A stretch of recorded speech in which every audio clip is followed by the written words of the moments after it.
and welcome to JCERT Digi School.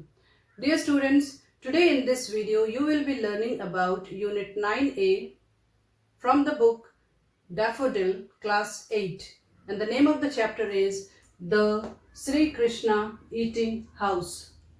बच्चों, अभी तक आपको जितने भी चैप्टर्स इंग्लिश में बताए गए सभी आपको line by line word by word बताए गए हैं. But now I want that you be an independent reader. आपको स्वयं से पढ़ना सीखना होगा और स्वयं से पढ़कर उस चैप्टर के मेन आइडियाज, मेन थीम और उस कहानी का सारांश समझना है. तो यह स्पेशली आज आपका काम होगा कि आप इस चैप्टर को कैसे समझेंगे. मैं आपको कुछ हिंट्स दूंगी. कहानी को कैसे समझा जाता है, उसके मुख्य तत्व क्या होते हैं, यह मैं आपको बताऊंगी और उसके बाद का सारा काम आपका होगा, है ना. तो मेहनत करना है. The Shri Krishna eating house is a short story that is taken from Anita Desai's novel The Village by the Sea.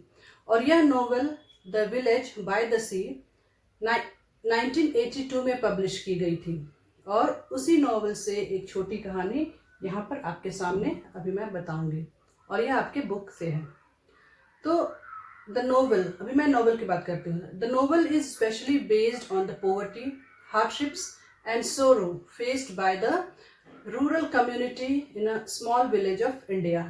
छोटे गांव में लोगों को जो गरीबी देखनी पड़ती है, जो मुश्किलों का सामना करना पड़ता है और जिन दुखों का सामना करना पड़ता है, उसके बारे में यह उपन्यास है, यह नोवेल है. तो what is the name of the novel? The story is taken from novel the village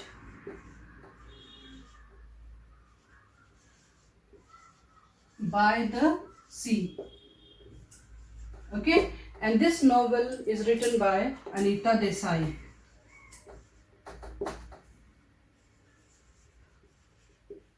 And the year of the publishing of this novel is 1982.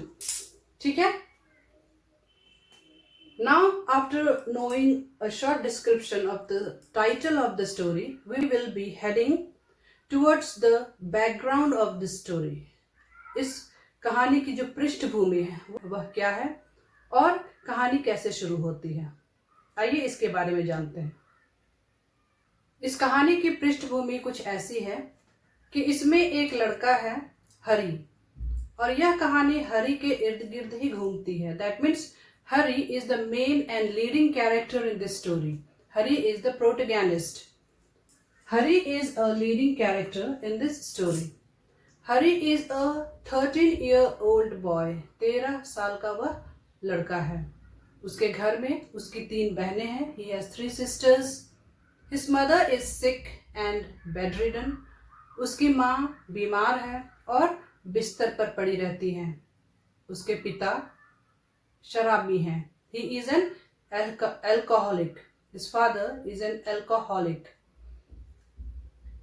And therefore, to earn money and support his family, अपने परिवार को आर्थिक रूप से सहायता देने के लिए वह काम पर निकल पड़ता है. वह मुंबई के लिए चला जाता है. वह अपना गांव छोड़कर मुंबई चला जाता है. और हरि का जो गांव है वह किस गांव का रहने वाला है? थूल. THUL. Thul. This is the name of his village and that is a small village in the state of Maharashtra. Maharashtra में एक छोटा सा गांव है थूल, वहीं का रहने वाला है हरी. और उसके साथ कितनी सारी परेशानियां हैं. कम उम्र में उसके ऊपर बहुत सारा बोझ है और इस वजह से वह मुंबई चला जाता है काम करने, काम की तलाश में. और वहीं मुंबई में ही वह पहुंचता है the Shri Krishna eating house. The Shri Krishna eating house एक रेस्टोरेंट है और वहाँ उस रेस्टोरेंट में उसे काम मिल जाता है. और उसके बाद क्या होता है पूरी कहानी उस पर है. तो आइए यह पृष्ठभूमि, इस बैकग्राउंड को जानने के बाद हम बढ़ते हैं आगे. किसी भी कहानी को पढ़ने और समझने का सबसे मुख्य तरीका नंबर 1 क्या है? आप उस कहानी की शुरुआत देखिए कि वह कहानी कैसे शुरू होती है और उस कहानी का बैकग्राउंड क्या है, पृष्ठभूमि क्या है।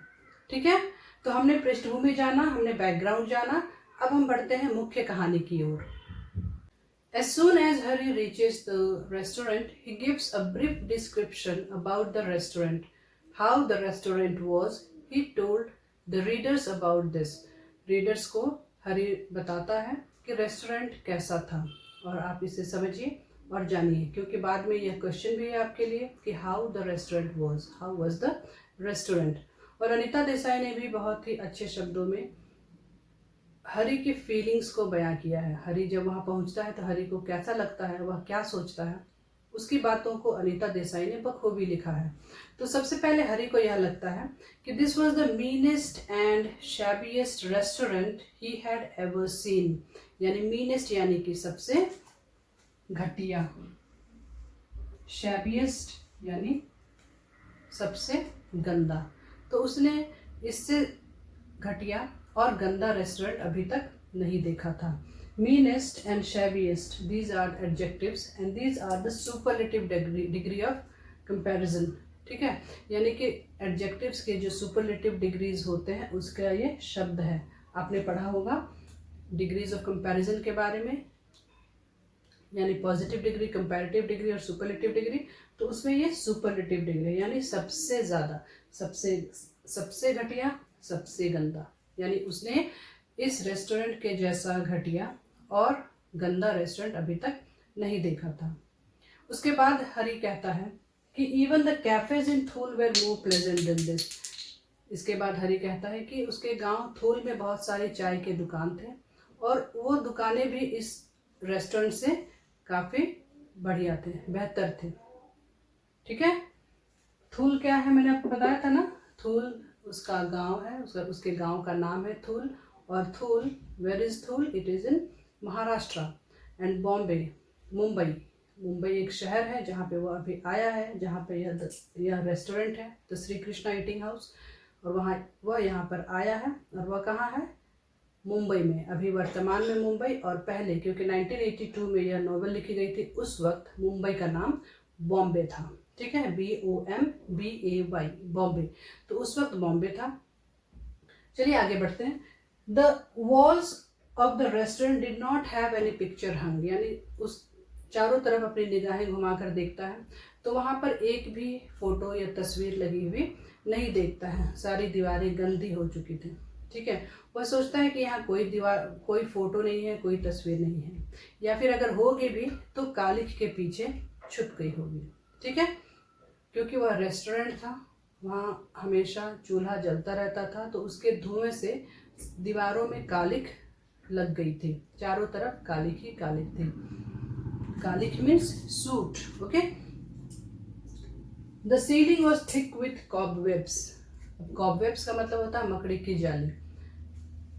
कॉबवेब्स मीन्स मकड़ी की जाली।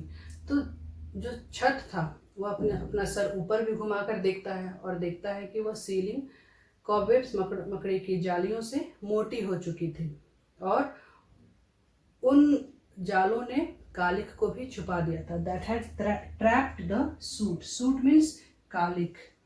धुएं की वजह से कालिख जो लग जाती है दीवारों पर, उसे सूट कहते हैं। ठीक है, तो उन कालिख को भी मकड़ी के जालों ने छुपा दिया था। And made a kind of फरी blanket over the head.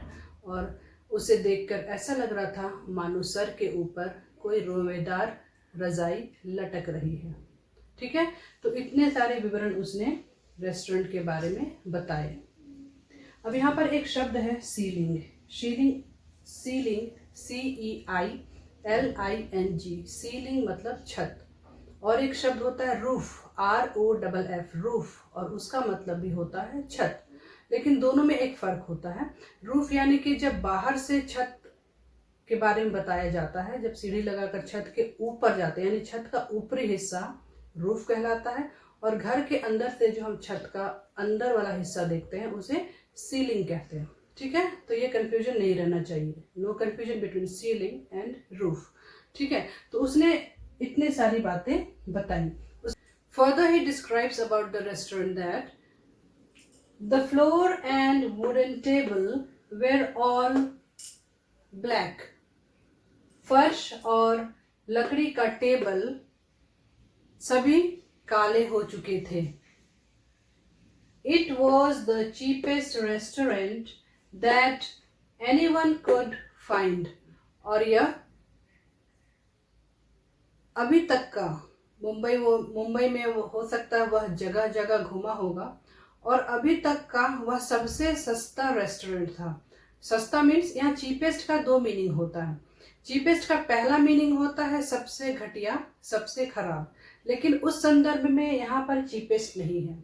Cheapest यह दूसरे अर्थ में है, और वह अर्थ है सस्ता, सबसे सस्ता। चीप मतलब होता है सस्ता, रुपये के परिदृश्य से, मोल भाव के परिदृश्य से सस्ता, ठीक है। यानी वह रेस्टोरेंट अभी तक का सबसे सस्ता रेस्टोरेंट था, और वहाँ पर जो रेगुलर कस्टमर्स थे, जो रोज के जो कस्टमर्स थे, रोज के जो ग्राहक थे, वह भिखारी और कूली थे। भिखारी और कूली, उनकी आमदनी बहुत कम होती है, और वह वहीं कहीं खाना खाएंगे जहाँ पर सस्ता भोजन मिलता हो। तो श्री कृष्णा ईटिंग हाउस में बहुत ही सस्ता भोजन मिलता था। इसलिए हरि ने कहा कि it was the cheapest restaurant that anyone could find. The bakers and coolies were its usual customers. और भिखारी और कूली वहाँ पर रोज के ग्राहक थे। यूजुअल मीन्स रोज के, रेगुलर, और कस्टमर्स मीन्स ग्राहक, ठीक है। तो इतने सारी बातें हरि ने रेस्टोरेंट के बारे में बताई, और इसे आप अच्छी तरह से लिख लीजिए, याद कर लीजिए, ताकि बाद में आपको इसके प्रश्न के उत्तर लिखने में कोई परेशानी ना हो। कौन सा प्रश्न मैंने बताया था शुरू में? हाउ वॉज द रेस्टोरेंट, ठीक है। अब हरि रेस्टोरेंट में गया है। वहाँ पर जो रेस्टोरेंट के ओनर हैं, ओनर का नाम है जग्गू, और यह कहानी के शुरू में कहीं पर नहीं है उनका नाम, ठीक है। रेस्टोरेंट के जो ओनर है उनका कहानी में शुरू में कहीं जिक्र नहीं है उनके नाम के बारे में। यह कहानी जैसे जैसे आगे बढ़ती है बाद में पता चलता है कि ओनर का नाम जग्गू है, लेकिन मैंने आपको पहले बता दिया, ठीक है। हरि जिस दिन रेस्टोरेंट में पहुंचता है उस दिन उसने देखा कि ओनर बहुत कड़ी मेहनत करते हैं, और उनके साथ उनकी मदद के लिए दो और लड़के हैं। The owner worked himself very hard, and there were two other boys to help him knead the dough and make the chapatis. Chapatis कैसे बनाते थे वो लोग? बड़े से बर्तन में, in a big pan, they knead the dough and they rolled out the chapatis. आटे को बेल कर रोटियां बनाते थे, और उसे ओपन फायर में सेकते थे। They used to bake the chapati. Bake यानी कि आग में पकाना, सीधा, वहाँ तवा का प्रयोग नहीं होता था, आग में सीधा उसे पकाते थे। तो they use to bake the chapati in an open fire which was lit day and night. और वो फायर, वो चूल्हा दिन रात जलता रहता था। And then the next day the owner came to Hari and he handed him glass of tumbler of tea along with the folded chapati, यानी एक चाय की ग्लास और मोड़ी हुई रोटी उसे थमाते हुए वो कहते हैं इसे खाओ, लो। और हरि ने उनसे ये खाना नहीं मांगा था। तो वो कहता है, हरि कहता है कि मैंने तो मेरे पास इनके बदले पैसे नहीं है, मैं आपको पैसे नहीं दे सकूंगा, तो क्या मैं बदले में आपके किचन में काम कर सकता हूँ? क्योंकि उससे एक दिन पहले हरि ने देखा था कि किस तरह का काम किचन में है, लड़के किस तरह उनकी मदद करते हैं। तो उसने सोचा कि मैं भी ओनर की मदद करूंगा रोटियां बनाने में और कस्टमर्स, ग्राहकों को रोटियां खिलाने में। इस पर जो ओनर हैं वो थोड़ा सोचते हैं। फ्राउनिंग, ही थॉट फ्राउनिंग, फ्राउनिंग यानी कि अपने भवें को टेढ़ी मेढ़ी करते हुए उन्होंने सोचा, थोड़ी देर सोचा। फ्राउनिंग, यहाँ पर एक वर्ड आया है फ्राउनिंग, वही मैं बता रही हूँ आपको कि भवों को टेढ़ी मेढ़ी करके सोचना। जब आप सोचते हो तो क्या करते हो, आपकी आंखें कभी ऐसे कभी वैसे, बहुत सारे एक्सप्रेशंस आते हैं। तो उसी तरह का एक्सप्रेशन कुछ ओनर के चेहरे पर भी था। उन्होंने थोड़ी देर सोचा और कहा ठीक है, और ये सारी बातें हरि को उन्होंने कहा। सबसे पहले क्या कहा, वॉश दीज पॉट्स, इन बर्तनों को धो। तो सीक्वेंस वाइज एक एक करके ओनर ने हरि को क्या कहा ये आपको ध्यान रखना है। सीक्वेंस की जब मैं बात करती हूँ, सीक्वेंस मतलब होता है एक के बाद एक, सबसे पहले फर्स्ट, देन नेक्स्ट, लेटर, लास्ट, इस तरह का सीक्वेंस होता है। ठीक है, एक के बाद एक की जो घटनाएं होती हैं उन्हें हम सीक्वेंस कहते हैं। और इसी को आपको याद रखना है कि पहले क्या हुआ, उसके बाद क्या हुआ, उसके बाद क्या हुआ। ठीक है, क्योंकि क्वेश्चन में आपको हमेशा ये पूछा भी जाता है what was the event before this, what was the event after this, है ना। तो इसलिए आपको सीक्वेंस याद रखना है। And to represent the sequence, words like first, later, next, after, before, so on, last, इस तरह के वर्ड्स का इस्तेमाल किया जाता है। तो what was the first thing the owner said to Hari, he said wash these pots, इन बर्तनों को धो, है ना। उसके बाद then he said then knead the dough, फिर आटे को सानो। नीड, KNEAD, नीड मीन्स सानना। डफ मतलब आटे को जब सान कर उसे आटे में जब पानी मिलाकर उसे साना जाता है और उसके बाद जो वह स्वरूप आता है सामने, उसे डफ कहते हैं। ठीक है, तो देन नीड द डफ, हेल्प रोल आउट चपातीज, रोटियां बेलने में फिर मदद करो। उसके बाद if you like you can stay here, और अगर तुम चाहते हो तो तुम यहाँ पर रह सकते हो और अपने लिए 2 वक्त के खाने के लिए कमा सकते हो, और तुम्हें डेली 1 रुपये मिलेंगे। तुम यहाँ पर रहोगे, काम करोगे, खाओगे, और उसके बदले में तुम्हें डेली 1 रुपये मिलेंगे। As soon as the owner instructed Hari what to work, then he entered the kitchen, which was at the back of the eating house. यानी रेस्टोरेंट में जो खाने की जगह थी उसके पीछे किचन था, जैसा आमतौर पर होता है। तो वहाँ वो जाता है। After entering the kitchen, what does Hari sees inside? He sees that there was nothing to score the pots with except some blackened coconut husk and the ash from the fires. जब वह kitchen में enter करता है, अंदर जाता है, तो उसे बर्तन धोने के लिए कुछ नहीं मिलता है सिवाय एक नारियल के छाले के, जो कि पूरी तरह से काला हो चुका है, और बर्तन को धोने के लिए राख वहां पर रखी हुई थी। राख यानी लकड़ी का जला हुआ जो अवशेष होता है उसे राख कहते हैं, वो तो आप जानते होंगे। तो अंदर में बर्तन धोने के लिए स्क्वार, टू स्क्वार मीन्स रगड़ने के लिए, बर्तन रगड़ने के लिए उसे कुछ नहीं मिला सिवाय एक नारियल के छाले के, जो कि पूरी तरह काला हो चुका था, और राख के। तो उससे वो बर्तन धोना शुरू करता है। He started to wash the pots. Later he helped the boys knead the dough in their pans. और बर्तन धोने के बाद उसने बर्तन बहुत अच्छे से धो लिया, और उसके बाद वह उन दोनों लड़कों की मदद करने पहुंचता है। कौन से काम में मदद करता है? आटे को गूंथने में। ठीक है, नीड मीन्स गूंथना, सानना, और डफ मैंने आपको पहले बताया कि आटे को गूंथ कर पानी में मिलाकर गूंथा जाता है और उसके बाद जो रूप सामने आता है दैट इज कॉल्ड अ डफ।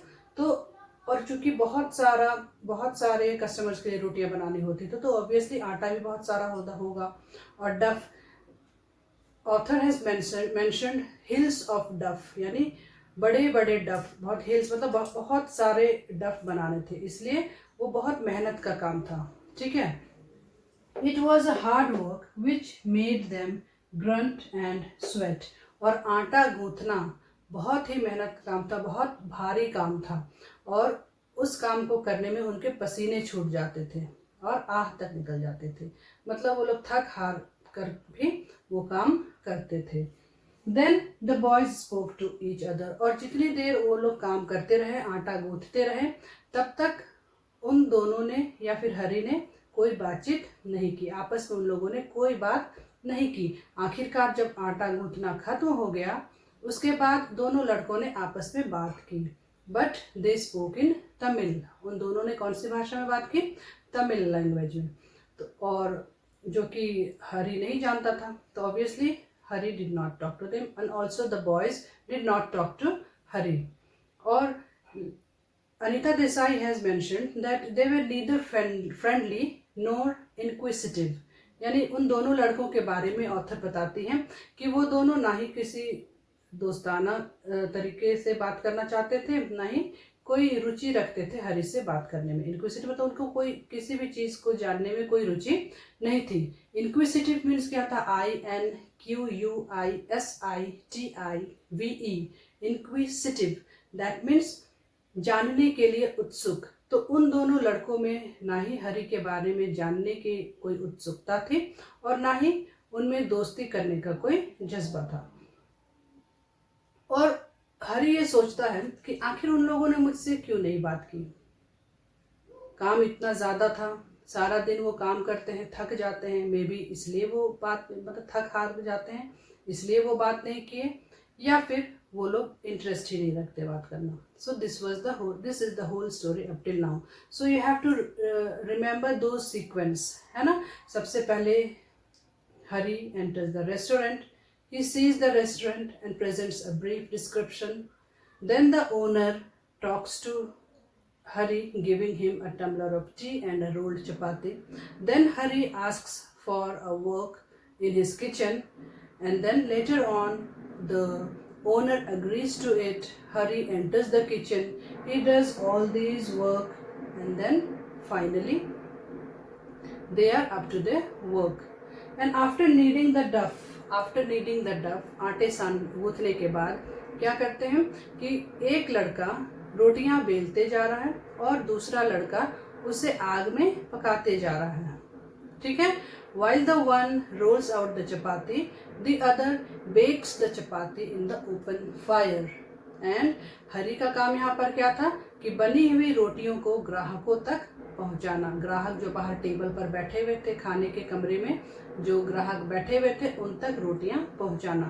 तो हरी ने क्या क्या काम किया? सबसे पहले उसने बर्तन धोया, उसके बाद उसने उन दोनों लड़कों की मदद की आटे गूंथने के में, और उसके बाद फिर जब दोनों लड़के, एक रोटियां बेल रहा था, दूसरा सेक रहा था, तो हरी का काम यहाँ पर हुआ कि जैसे जैसे रोटियां बनती जा रही थी वह उन रोटियों को कस्टमर्स तक लेकर जाए। There was so much work and such heat in a small room that no one ever seemed to have any strength or time to talk to each other. Therefore Hari too went silent. यानी उस छोटे से कमरे में पूरा दिन इतना काम होता था और वहाँ चूल्हे के कारण, भट्टी के कारण इतनी गर्मी होती थी कि वहाँ काम करने वालों में इतनी ताकत नहीं होती थी कि वो आपस में एक दूसरे से बात कर सके। तो इसलिए हरी भी खामोश रहता था और चुप रहता था।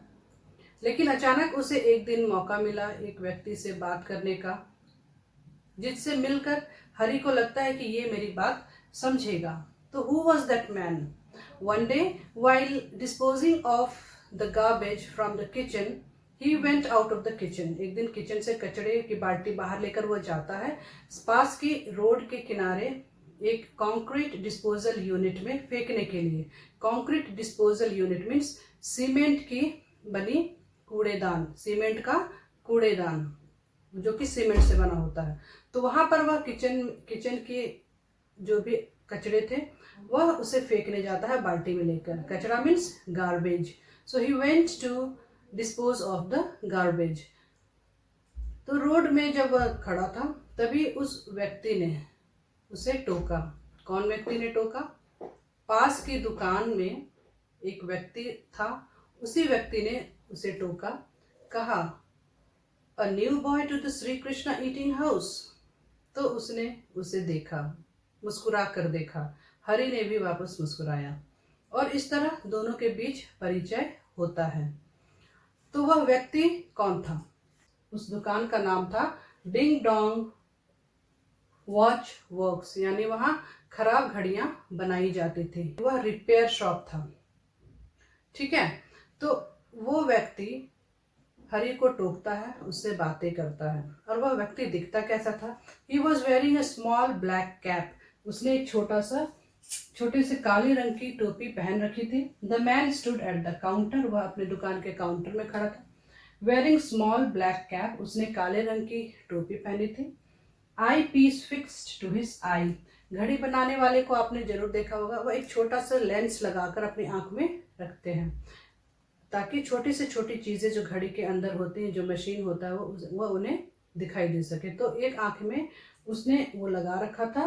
और working in a minute watch, इसे हम मिनट नहीं पढ़ेंगे, ठीक है। दिस इज माइन्यूट यानी बहुत महीन।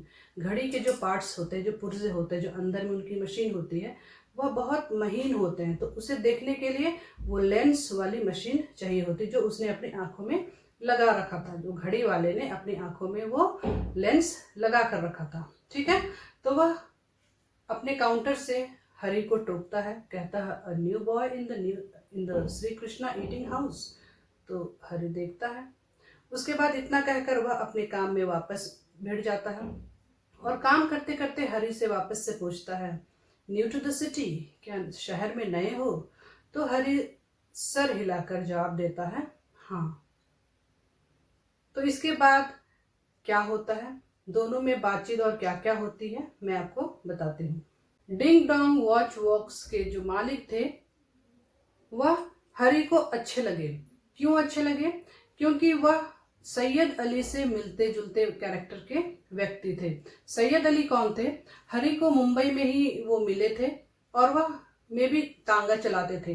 तांगा यानी कि जो रथ जैसा जो होता है, जो घोड़े खींचते हैं और उसमें सवारियों को बैठाया जाता है, उसे तांगा कहा जाता है। तो वैसे ही तांगे वाले सैयद अली से हरि मिला था और वो व्यक्ति हरि के लिए काफी मददगार साबित हुए थे। इसलिए हरि सैयद अली को पसंद करता था। तो सैयद अली की तरह ही ये घड़ी वाले भी उसको अच्छे लग रहे थे, ठीक है। यहाँ पर the old man looked so much like Syed Ali, the man who had spoken so well at the meeting by the black horse. यानी वो तांगा में जो घोड़े थे वो कौन से कलर के थे? ब्लैक कलर के थे। उस तांगे वाले ने बहुत मदद की थी हरि की और उसने काफी अच्छे से बात किया था उससे। तो उन्हीं से मिलता जुलता कैरेक्टर था ये घड़ी वाला। और घड़ी वाले ने भी उससे बातें करना शुरू किया। तो हरि भी खुशी से सारी बातों का जवाब देने लगा। यहाँ पर एक क्वेश्चन है, why did Hari like to talk to the watch maker, यानी घड़ी वाले से हरि को बात करना क्यों पसंद आ रहा था? Because he was a very fine and impressive man just like Syed Ali. Hari instantly felt that he was another fine and impressive man whom he could trust and who would understand him and try to help him। यानी वो बहुत ही अच्छे व्यक्ति थे और ये वो व्यक्ति हैं जिन पर हरि भरोसा कर सकता था। he could trust and जो हरि को समझेगा, ठीक है, और समय पड़ने पर हरि की मदद भी करेगा। इसलिए घड़ी वाले से हरि को बातें करना पसंद आ रहा था।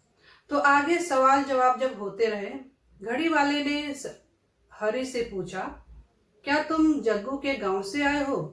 तो उसने कहा नहीं, I have not come from there, I don't know even Jaggu before. मैं तो यहाँ एक वॉचमैन के जरिए आया था। वहाँ पहाड़ी पर एक बड़ी सी बिल्डिंग है, वहाँ एक वॉचमैन रहता है, एक गार्ड रहता है, वो मुझे यहाँ खाने के लिए लेकर आया था, लेकिन मैं यहीं रुक गया काम करने के लिए।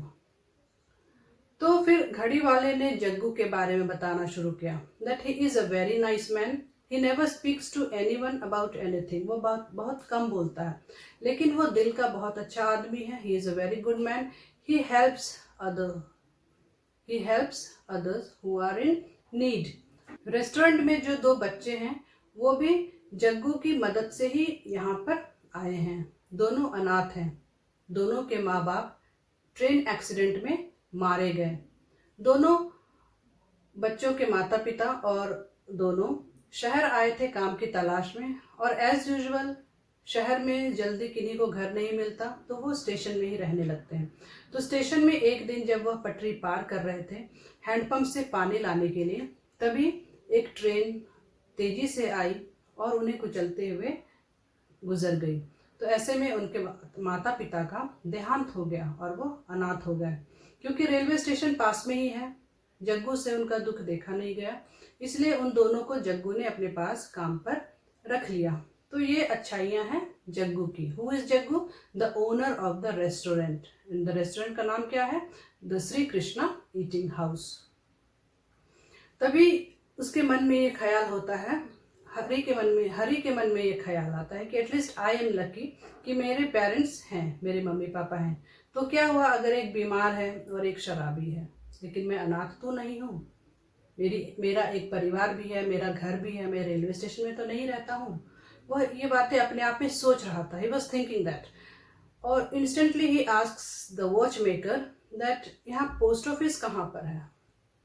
पोस्ट ऑफिस, जब उसने पोस्ट ऑफिस के बारे में पूछा तो घड़ी वाले ने मुस्कुरा कर कहा, अच्छा तो तुम्हें भी घर की याद आ गई, तो you have someone whom you are missing, ऐसा करके वो कहता है। तो वो उसे रास्ता बताता है पोस्ट ऑफिस का। Go straight to the road and next to the electric substation there is a post office, और वहाँ तुम्हें पोस्ट कार्ड मिल जाएगा। तो हरी वहाँ जाता है पोस्ट कार्ड, लेकिन वहाँ जाने से पहले घड़ी वाला उससे पूछता है, क्या तुम्हारे पास पैसे हैं उसे खरीदने के लिए, पोस्ट कार्ड खरीदने के लिए? डू यू हैव मनी और शैल आई लेंट यू सम? तो हरी कहता है, अभी आप मुझे दे दो, आप मुझे दे दीजिए, मैं आपको बाद में दे दूंगा। तो हरी उनसे पैसे लेता है और पोस्ट ऑफिस जाकर पोस्ट कार्ड खरीद कर लाता है, और वापस दुकान में, क्योंकि उसे लिखने के लिए पेन चाहिए, तो पेन वो घड़ी वाले से मांग कर वहीं सीढ़ियों में बैठकर घड़ी दुकान की सीढ़ियों में बैठकर चिट्ठी लिखता है। चिट्ठी कहाँ लिखता है? अपनी माँ को। और चिट्ठी जब वो लिखता है तो वो खुश भी है और थोड़ा डरा हुआ भी है। खुश इसलिए है क्योंकि उसे जो करना था, उसने जो सोचा, उसने वो कर लिया। लेकिन डरा हुआ इसलिए है क्योंकि अब वो मुंबई में ही रहेगा, वह वापस गांव थूल नहीं जाएगा। चिट्ठी में वह क्या लिखता है? प्यारी माँ, मैं मुंबई में हूँ, मुझे नौकरी मिल गई है, मैं बराबर पैसे भेजते रहूँगा। आशा करता हूँ कि आप सब ठीक होंगे। बहनों को बहुत सारा प्यार, आपका बेटा हरी। और वहाँ पर पोस्ट कार्ड में उसने अपना पता नहीं लिखा होता है। क्यों नहीं लिखा होता है? क्योंकि he did not want to go back to his village. वह अपने गांव वापस नहीं जाना चाहता। हो सकता है वह उसने सोचा होगा कि अगर मैं पता लिखूंगा तो लोग वहाँ से आकर मुझे यहाँ से ले जाएंगे, इसलिए वह अपना पता नहीं लिखता है। He is fearful that he might be taken back to the village, so he does not write his address on the postcard. And अपनी माता के एड्रेस पे उसने वो पोस्ट कार्ड लिखा और वो उसने भेज दिया। माता का क्या नाम लिखा उसने? अनीता देवी। तो इस तरह यह कहानी यहीं पर खत्म होती है। इस कहानी में आपने देखा किस तरह गरीबी, मुश्किलें किसी को इतना फोर्स कर देती हैं कि वह अपने गांव घर को छोड़कर शहर की ओर चले जाते हैं, अपना बचपन गंवा देते हैं, और इतना दुख, इतनी संवेदना उनकी जीवन में होता है कि उन्हें पढ़कर मात्र हम बहुत गंभीर हो जाते हैं। तो अनीता देसाई के नोबेल उपन्यास में भी वो दुख का एहसास हमें होता है। इस छोटी सी कहानी में भी हमने उस दुख को अनुभव किया है। अब बारी आती है एक बार फिर से इसकी रिवीजन की। मैंने आपको पहले बताया कि सीक्वेंस वाइज हमें सारे इवेंट्स को याद रखना है। कहानी में कब क्या हुआ, इसमें कैरेक्टर्स कौन कौन से हैं? पहला Jaggu, the owner of the restaurant. दूसरे वे दो लड़के तब जो तमिल भाषा बोलते थे और वे अनाथ थे। तीसरा वो घड़ी वाला जिसका नाम यहाँ कहानी में नहीं बताया गया है। वो तांगे वाला सैयद अली जिसने हरी की मदद की थी। ठीक है, इस पूरे कहानी को बताने के क्रम में मैंने आपको कुछ क्वेश्चन के आंसर्स भी बताए हैं जिसे आपको लिखना है। ठीक है, और इसके अलावा जो बुक में जो एक्सरसाइज है, जो क्वेश्चन आंसर है, अगर आप इस चैप्टर को ध्यान से पढ़ोगे, मेरी वीडियो को आप ध्यान से पढ़ोगे, तो आपको सारे क्वेश्चंस के आंसर्स मिल जाएंगे।